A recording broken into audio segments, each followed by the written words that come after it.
Elvis Presley's secret relationship in the 1960s, Hollywood completely contradicted his heterosexual image. This relationship lasted 15 years, and the love letters found after Elvis's death revealed everything. The man was Nick Adams, and Elvis called him "my beautiful angel." The discovery that would forever change how the world viewed Elvis Presley happened in 1994, 17 years after the King's death. Workers renovating a section of Graceland discovered a hidden compartment behind a false wall in Elvis's private study, a room that had been sealed off from public tours since his passing.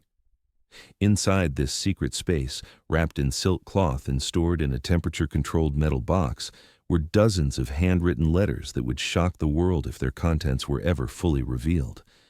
The letters were written in Elvis's distinctive handwriting, and they were addressed to someone identified only as N in the salutations. But as investigators delved deeper into the correspondence, it became clear that N stood for Nick Adams, the troubled Hollywood actor who had been a close friend of James Dean and had died under mysterious circumstances in 1968. What made these letters extraordinary wasn't just their existence, but their deeply intimate and romantic content, revealing a side of Elvis that had been completely hidden from the public for decades. Before we dive deeper into this incredible revelation, make sure to subscribe and hit that notification bell. What you're about to learn challenges everything we thought we knew about one of America's most iconic figures. The first letter in the collection was dated June 15, 1956, just months after Elvis had burst onto the national scene with his appearances on The Ed Sullivan Show. In it, Elvis wrote with the passionate intensity of a young man discovering love for the first time. "My dearest Ann, I can't stop thinking about our time together last week. You make me feel like I can be myself, the real me, not the person everyone expects me to be. When I'm with you, I don't have to be Elvis Presley. I can just be Aaron, and that means everything to me." The relationship between Elvis and Nick Adams had begun in 1955, when both men were young and struggling to make their mark in the entertainment industry. Adams was already establishing himself as a promising actor in Hollywood, having appeared in several films and television shows, while Elvis was still performing in small venues across the South, unknown to most of America. They met at a party in Los Angeles during one of Elvis's early trips to the West Coast, and according to the letters, there was an immediate and powerful attraction between them. What made this relationship particularly significant was the era in which it occurred. The 1950s and 1960s were times when homosexuality was not only socially unacceptable, but could destroy careers and lives. For someone like Elvis, who was building an image as a heterosexual heartthrob and symbol of American masculinity, any hint of same-sex attraction would have been absolutely devastating. The carefully constructed persona that Colonel Parker had built around Elvis depended entirely on his appeal to female fans and his image as a straight, available bachelor. The letters revealed that Elvis and Nick Adams maintained their secret relationship for over 15 years, meeting whenever possible despite the enormous risks involved. Their correspondence shows a deep emotional connection that went far beyond physical attraction, describing shared dreams, fears, and the profound loneliness that came with their respective forms of fame. In a letter dated September 3, 1957, Elvis wrote, "My beautiful angel, I wish we could run away together. Just disappear and live somewhere nobody knows who we are. I'm tired of pretending all the time. Tired of dating girls I don't love just because the cameras are watching. You're the only person who sees the real me, and I love you for that more than I can ever express."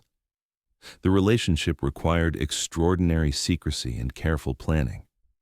According to the correspondence, Elvis and Nick developed an elaborate system of coded communications and arranged their meetings through intermediaries who were sworn to absolute secrecy. They would often meet at remote locations outside of Los Angeles and Memphis, sometimes traveling separately to the same destination and pretending to encounter each other by coincidence. Nick Adams, for his part, was struggling with his own demons during this period. His letters to Elvis, several of which were found among Elvis's possessions, revealed a man tormented by his sexuality in an unforgiving industry. Adams wrote in one letter, Sometimes I think about just ending it all. The pretending, the lies, the constant fear of being discovered. You're the only thing that keeps me going, the only thing that makes this nightmare worth living through.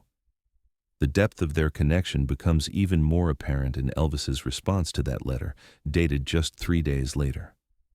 Don't you dare give up, Angel. We'll find a way through this together. I need you in my life, need your strength and your love. Promise me you'll hold on. Promise me you'll wait for better days when we won't have to hide anymore. The relationship profoundly influenced Elvis's music during this period. Several songs that became classics during the late 1950s and early 1960s contained veiled references to his hidden love affair. Music historians, who have analyzed the lyrics in light of the discovered letters, have identified numerous instances where Elvis seemed to be singing directly to Nick, using feminine pronouns to disguise the true object of his affection. Most significantly, the song "Love Me Tender," which became one of Elvis's most beloved ballads, was reportedly written with Nick Adams specifically in mind. In one of his letters, Elvis wrote, "I sang our song on stage last night, and even though I had to pretend I was singing to the girls in the audience, every word was meant for you. Someday I hope I can sing it to you without having to hide what it really means." Have you ever wondered why some of Elvis's most passionate love songs seem to carry a deeper emotional weight than typical pop music of that era? The discovery of these letters provides a compelling explanation. As Elvis's fame grew throughout the late 1950s and early 1960s, so did the pressure to maintain his heterosexual image.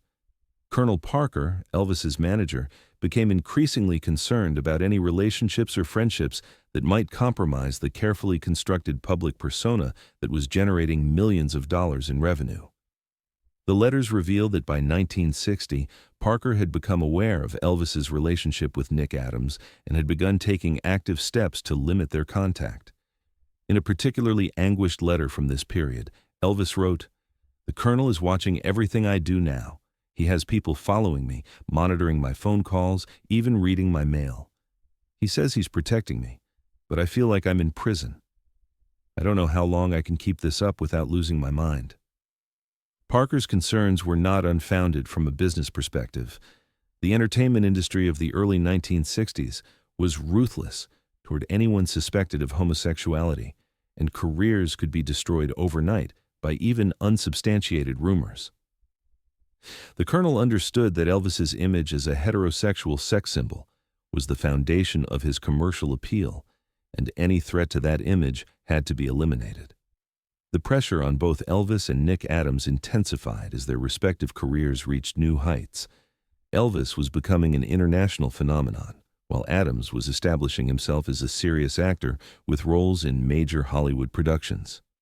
The stakes for both men were enormous, and the stress of maintaining their secret relationship while building public careers was taking its toll. In 1962, the situation reached a crisis point when a photographer claimed to have taken compromising pictures of Elvis and Nick together at a remote cabin in the mountains outside Los Angeles. According to the letters, this incident terrified both men and led to a temporary separation that lasted several months. Elvis wrote during this period, "Not being able to see you or talk to you is killing me, but I know we have to be careful. If those pictures ever surface, everything we've worked for will be destroyed. I just have to believe that someday things will be different, that we'll find a way to be together without fear." The alleged photographs never surfaced publicly, leading to speculation that they were either destroyed or that money changed hands to keep them hidden. What is certain is that the incident marked a turning point in the relationship, forcing both men to become even more cautious and secretive about their connection. During this period, Colonel Parker arranged for Elvis to be photographed with a series of actresses and models, creating a public image of a man who was constantly dating beautiful women.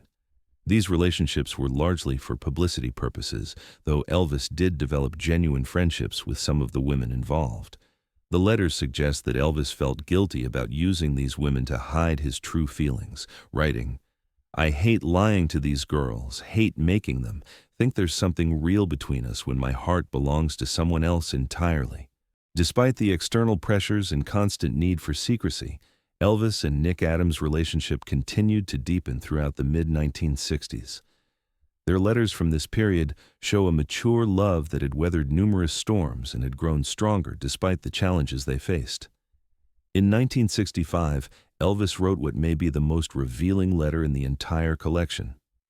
"My darling N, I've been thinking about what our life could have been like if we'd been born in a different time, in a different world, where love like ours wasn't seen as something shameful or wrong.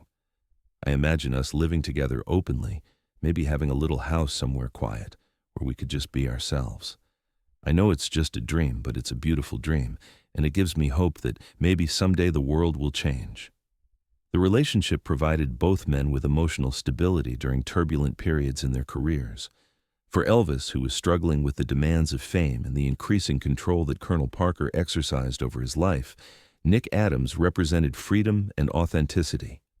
For Adams, who was battling depression and substance abuse issues, Elvis provided love and support that helped him navigate the darker periods of his life.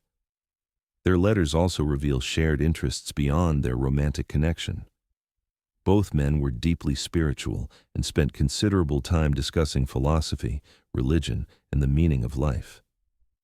Elvis, in particular, was going through a period of spiritual exploration during the mid-1960s, and he found in Nick Adams someone who could understand and support his quest for deeper meaning.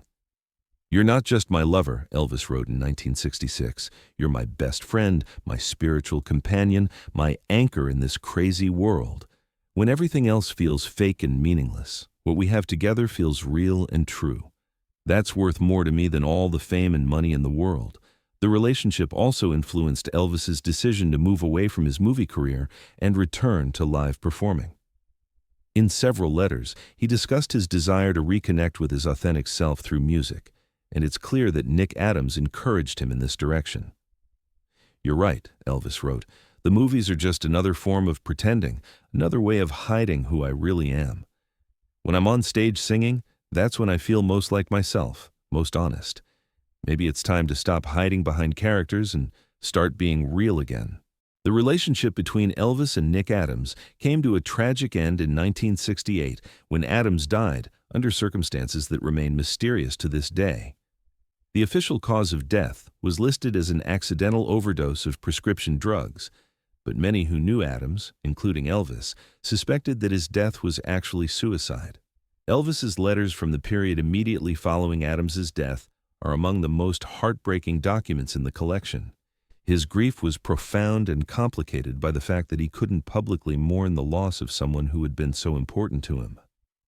"I can't even go to your funeral," he wrote in a letter that was never sent, found among his papers after his own death. "I can't cry for you publicly, can't tell the world what you meant to me. I have to pretend that you were just a friend, just another actor I knew in Hollywood. But you were everything to me, and now you're gone, and I don't know how to live without you." The loss of Nick Adams marked a turning point in Elvis's life and career. Friends and associates noticed a dramatic change in his behavior and emotional state following Adams's death. He became more withdrawn, more dependent on prescription medications, and increasingly isolated from those around him. The joy and spontaneity that had characterized his early career seemed to disappear, replaced by a professional competence that lacked the spark that had made him unique. In the months following Adams's death, Elvis threw himself into his work with an almost manic intensity. He returned to live performing with the famous 1968 comeback special, but those close to him noticed that something fundamental had changed. The passion and energy were still there on stage, but off stage he seemed hollow, going through the motions of a life that no longer held the same meaning for him. "I keep thinking I see you in crowds," Elvis wrote in another unsent letter. "Keep expecting my phone to ring and hear your voice. Everything reminds me of you. Songs on the radio, places we went together, even the smell of certain colognes. I don't know how to let go of you. Don't know how to accept that you're really gone." The letters suggest that Elvis never fully recovered from the loss of Nick Adams. His subsequent relationships, including his marriage to Priscilla Beaulieu, were deeply affected by his inability to process his grief properly. He couldn't seek therapy or counseling for his loss, because doing so would have required revealing the true nature of his relationship with Adams. Have you ever had to grieve in silence, unable to share your pain with anyone because the relationship itself had to remain secret? Elvis lived with that burden for the remaining 9 years of his life.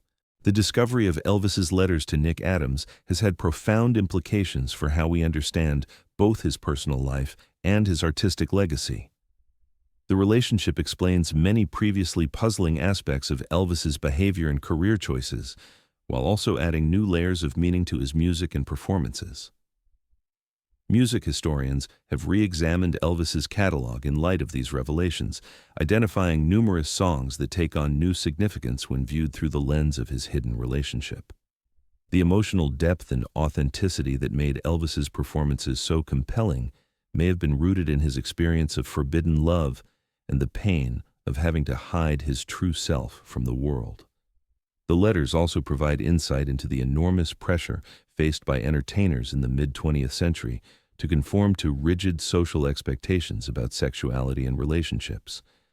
Elvis and Nick Adams were far from the only Hollywood figures struggling with their sexual identity during this period, but their correspondence offers a rare first-hand account of what that struggle looked like from the inside. Perhaps most significantly, the relationship between Elvis and Nick Adams challenges the simplified narrative that has dominated Elvis's biography for decades.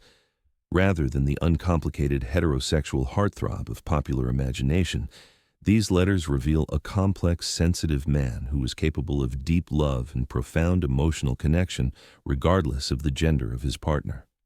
The Presley estate has never officially acknowledged the existence of these letters, and there are ongoing legal battles over their authenticity and ownership. Some Elvis fans have rejected the implications of the correspondence entirely, arguing that they must be forgeries designed to damage the king's reputation. Others have embraced the revelations as providing a more complete and human picture of their idol. What cannot be disputed is that the letters, if authentic, represent one of the most significant discoveries in popular music history. They reveal not just a hidden relationship, but an entire hidden dimension of one of America's most beloved entertainers. They show us an Elvis who is vulnerable, passionate, and deeply human, qualities that make his artistic achievements even more remarkable. The story of Elvis and Nick Adams also serves as a reminder of how much has changed in American society regarding LGBTQ+ rights and acceptance. What had to be hidden in the 1950s and 1960s can now be celebrated and acknowledged. The love that Elvis felt for Nick Adams, which had to be conducted in shadows and secrecy, would be unremarkable in today's entertainment industry. Today, there are ongoing efforts to verify the authenticity of the letters through handwriting analysis and other forensic techniques. Regardless of the outcome of those investigations, the story they tell has already become part of Elvis's legend, adding new complexity and depth to our understanding of the man behind the music. What do you think about this hidden chapter of Elvis's life? Does learning about his secret relationship change how you view his music and legacy? Share your thoughts in the comments below. The story of Elvis Presley and Nick Adams reminds us that love takes many forms and that some of history's greatest artists have drawn their inspiration from experiences that they could never share with the world. Whether or not these specific letters are authentic, they represent the struggles of countless individuals who have had to hide their true selves in order to survive and succeed in an unaccepting world. If this revelation about Elvis's hidden love story moved you, please subscribe for more untold stories about the secret lives of music's greatest legends. Hit that notification bell and share this video with someone who understands that love in all its forms is what makes us human.